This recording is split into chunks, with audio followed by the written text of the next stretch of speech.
The Lost 10 Tribes of Israel, and the dolmens and other megaliths. First of all, what are the Lost 10 Tribes of Israel? As we read in the Old Testament, the patriarch Jacob, whose name was later turned into Israel, he had 12 sons, and they became the 12 patriarchs. And Jacob and the 12 patriarchs, they later went to Egypt and became the 12 tribes of Israel. And the 12 tribes of Israel left Egypt during the Exodus and migrated into the land of Canaan, which then became the land of Israel because the Israelites took over the land. When the 12 tribes of Israel went into the land of Canaan, which became the land of Israel, they were, during the first couple of hundreds of years, ruled by judges, and it was a sort of a loose confederation. But then they wanted to have a king over them, just like the neighboring kingdoms. And first they got Saul, who became the first king of the 12 tribes of Israel, the United Kingdom of Israel. And he was succeeded by David, and he was in turn succeeded by his son Solomon. And Saul, David, and Solomon, they were all kings of the United Kingdom of Israel, of all the 12 tribes. But then, because Solomon sinned against the God of Israel and made temples to pagan gods and goddesses, then God sent a judgment upon him, which came to pass when his son Rehoboam became king of all the 12 tribes. And the judgment was that 10 of the 12 tribes, they would secede from King Rehoboam's rule. So therefore 10 of the 12 tribes, that is the 10 northern tribes, they seceded from King Rehoboam's rule. And they made a kingdom which was also called the Kingdom of Israel. But this kingdom, it was only of 10 tribes, and its capital became Samaria. So during Rehoboam, the 12 tribes were divided into the northern kingdom of Israel, which consisted of 10 tribes, and the southern kingdom of Judah, which consisted of 2 tribes. And these 2 tribes was Judah and the smaller tribe of Benjamin. There were also remnants of the other tribes, of the northern tribes in the kingdom of Judah, but it was only remnants. So basically the kingdom of Judah consisted of 2 tribes. But then the kings of the northern kingdom of Israel, they were all wicked. They all worshipped foreign gods and goddesses, and did not worship the God of Israel. So therefore the God of Israel sent a judgment upon them, and that judgment was that the Assyrian Empire invaded the northern kingdom of Israel and conquered them, and deported all of the inhabitants out of the land of Israel into northern parts of the Assyrian Empire in what today is northern Iraq and Syria and southeastern Turkey and western Iran. And then instead they placed people from other parts of the Assyrian Empire into the land of Israel. And the descendants of these non-Israelites that came to live in the land of Israel, they became known as the Samaritans, and we read about them in the New Testament. And so they were, the Samaritans were not Israelites, and that was why the Jews of the New Testament did not like them. After the 10 tribes of Israel were removed out of the land of Israel, they became more or less lost to world history. But in fact they migrated to northwestern Europe, where they became the ancestors of the peoples of northwestern Europe, in particular the Protestant nations of northwestern Europe. On the other hand, the descendants of the kingdom of Judah, which was left in the land of Israel, they became known as Jews, because Jew simply means a man of Judah, or a Judahite. So that's why at the time of Jesus and in the New Testament we read about Jews, because the Israelites that were left in the land of Israel and the ones that Jesus preached to, they were descendants of the kingdom of Judah. Now the God of Israel had prophesied to the 12 tribes of Israel that he would make a new covenant with them someday that would replace the covenant of Moses that he made with them at Mount Sinai. And he had prophesied this, among other places, by the prophet Jeremiah. And we read here in the book of Jeremiah, chapter 31. And by the way, these words are also repeated in the book of in the epistle of Hebrews in the New Testament, and obviously they are about the covenant that Jesus Christ made. We read here in Jeremiah 31. Behold, the days come, saith the Lord, that I will make a new covenant with the house of Israel and with the house of Judah. Not according to the covenant that I made with their fathers in the day that I took them by the hand to bring them out of the land of Egypt, which my covenant they break, although I was an husband unto them, saith the Lord. But this shall be the covenant that I will make with the house of Israel. After those days, saith the Lord, I will put my law in their inward parts, and write it in their hearts, and will be their God, and they shall be my people. Now note that first God says here that he's going to make a new covenant with the house of Israel and the house of Judah. But then just 2 verses later, he says that he's going to make the covenant with the house of Israel, and then he omits the house of Judah. And why is that? When Jesus came and preached, he preached mainly to the Jews, which were descendants of the kingdom of Judah, or the house of Judah. The house of Judah and the kingdom of Judah are generally two names for the same entity. And the Jews, they as a nation rejected the gospel, except for a few of them who became the first disciples and apostles and the early church. Then during the centuries, the Christian missionaries, they reached northwestern Europe, where the descendants of the lost 10 tribes of Israel lived. And here, the descendants of the lost 10 tribes of Israel, they accepted the gospel and became Christians.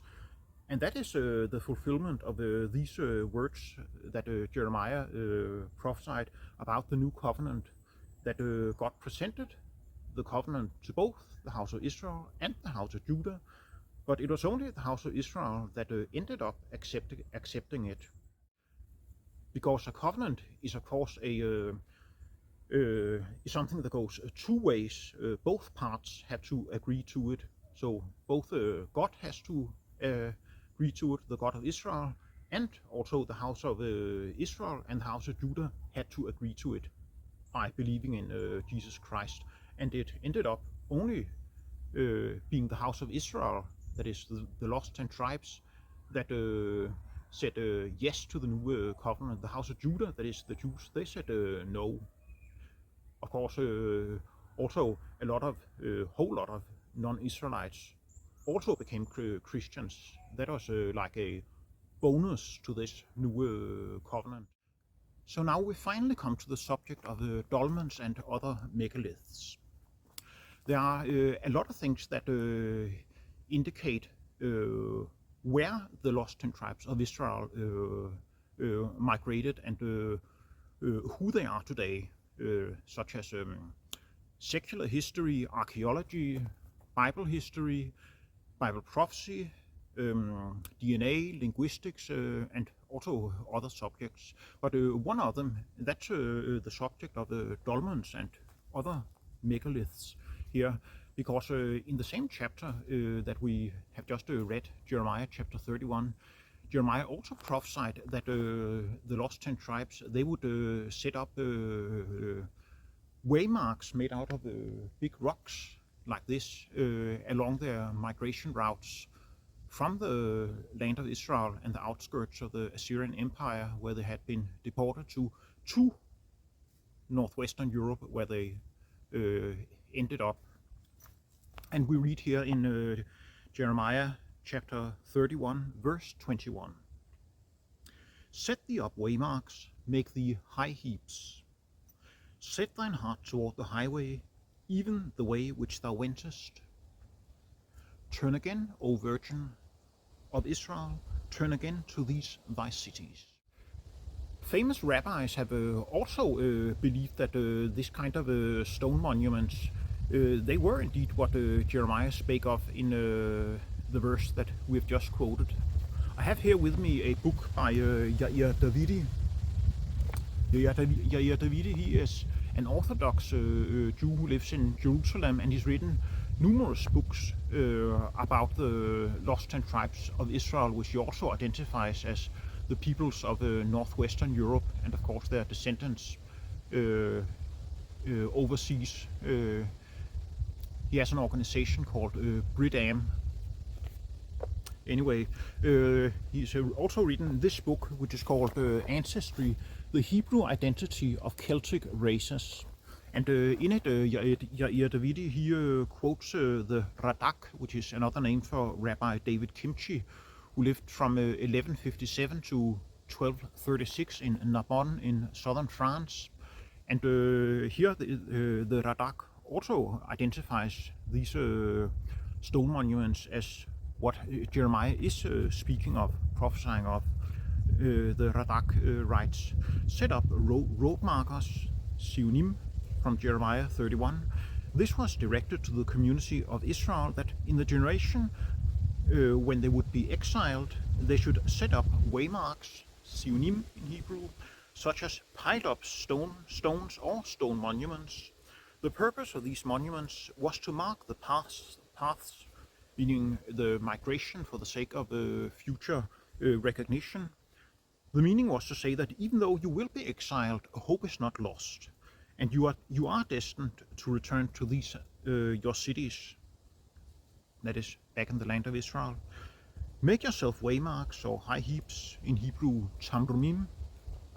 The same message is repeated, though the wording is changed, since both tamrumim, meaning high heaps, and sionim, meaning waymarks, connote elevated height from the root tamar or amar.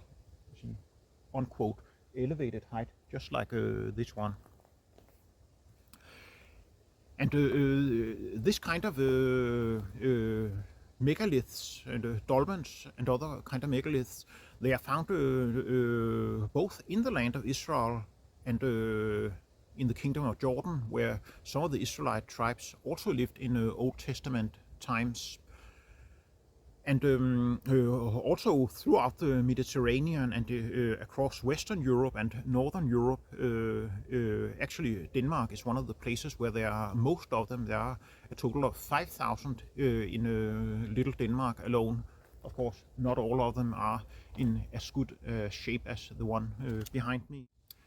And Yair Davidi continues to write that the local Arabs in the Golan Heights and east of the Jordan River, they call this kind of stone monuments, they call them Kubur Beni Israel, meaning the graves of the children of Israel. So even they identify them with the Israelites. Now, of course, stone monuments, they are found throughout the world, so obviously it's not all of them that are set up by the lost 10 tribes of Israel, but the ones in the land of Israel and around the land of Israel and throughout the Mediterranean and Western Europe, the British Isles and Northern Europe, like here, they are of a specific type that are not found elsewhere in the world.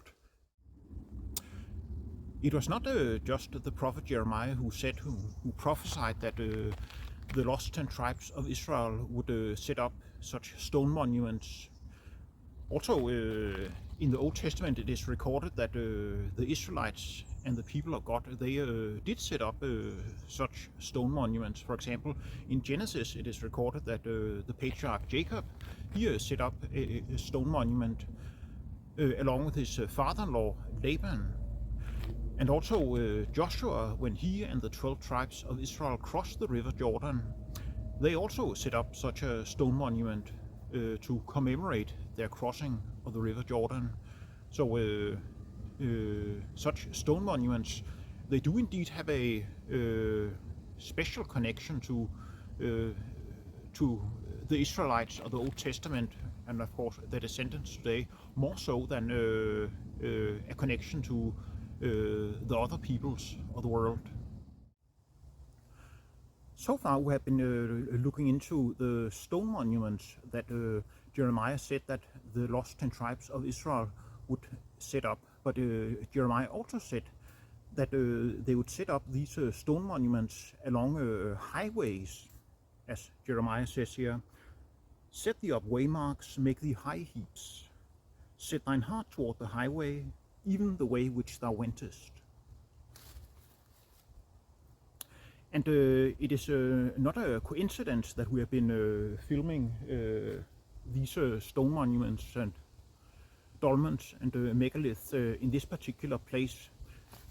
The place where we have been filming is called Hegn, which is a forest north of Copenhagen, Denmark, close to where I live in a region called Northern Zealand. And in this particular forest, there's a whole lot of these stone monuments, and several of them are in good shape. Those are the ones that we have been filming at. There's also several that are in not so good shape. But anyway, remember that Jeremiah said that that these stone monuments that the Israelites were going to set up, they would be set up along highways. Then the interesting fact is that according to the archaeologists, all these stone monuments here in Hegn, they were set up along an ancient highway. Oh yes, you heard right. So according to archaeologists, these stone monuments in this particular forest were set up along an ancient highway, and Jeremiah here in the Bible says that the lost 10 tribes of Israel would set up stone monuments along highways. What a coincidence, huh? Now it should be noted that the archaeologists, they say that these stone monuments were set up in the Stone Age, but they could be wrong. I do indeed believe that they are wrong, and that they are younger, and that they were set up by the lost 10 tribes of Israel. So what can we conclude about dolmens and other megaliths and the lost 10 tribes of Israel? We can conclude that in themselves they are not direct evidence that the peoples of northwestern Europe are the descendants of the lost 10 tribes of Israel, but they are indirect evidence, and along with other kinds of indirect evidence such as secular history and other kinds of archaeology and Bible history, Bible prophecy, linguistics, DNA and other things, all these indirect evidences, they all point to the fact that the descendants of the lost 10 tribes of Israel, they are the peoples of northwestern Europe and their descendants across the world. And since the lost 10 tribes of Israel must be somewhere in the world today, and they are not in the Jewish people, it has to be the peoples of northwestern Europe.